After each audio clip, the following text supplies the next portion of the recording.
Because I think by and large the public is really scared of art. And it's a tragedy in many respects that the institutions and the culture that we have put various barriers between ourselves and enjoyment of art.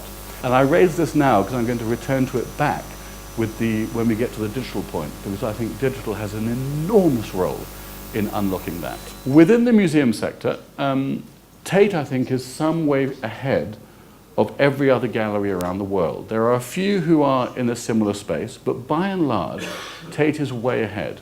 And they're way ahead because we have decided to employ people that do not necessarily come from this space. I did not come from the art space. I came for 10 years, I was at the Guardian newspaper. The Guardian newspaper is at the leader of digital within the newspaper world.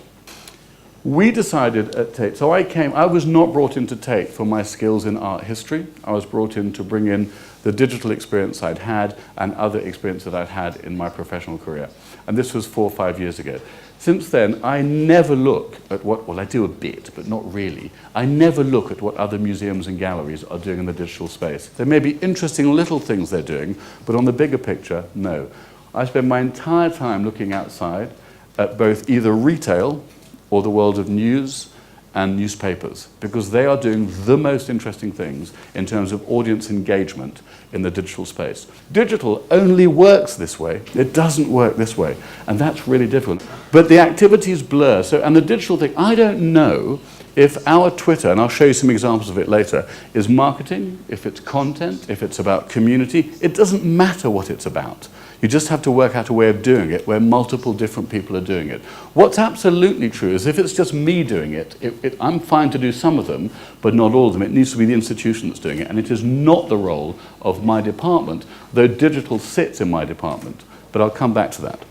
I'm going to give you a run-through of where digital exists within Tate, and then tell you about how we're trying to do it and some examples of what we do. We have digitized the entire collection. So you can look at everything now on a digital space. So from here in Madrid now, if you're online now, you can go and see all of this while I'm talking. At the very academic end, we publish on paper almost no research publications. We put it all in the digital space, and we put it all to share. And now we don't publish anything on paper. We publish catalogues, but not the research publications. Within our digital gallery experiences, there are many screens, there are many ways of looking at art. We have an editorial centre. We meet every Monday, and I'll talk about this a bit later, but we are a group of us which is multi-department, which is curators, marketing, development to raise money, visitor experiences, all sit in a room, and we decide what are we going to write about over the next week, next month, and next 3 months. And that's about social media, blogging, and selling tickets, any aspect of Tate. It meets every Monday for an hour, and we run through exactly what we're going to be talking about online. It's not a department, it's just other people coming in from different departments to discuss how we're going to do it. And we have developed a whole blogging community around the... If you go to our website, you'll see it. There's multiple blogs on multiple subjects happening all the time. When we started this 4 or 5 years ago, everyone was incredibly worried about this. And how are we going to do it? Who's going to see it? Who's going to sign it off?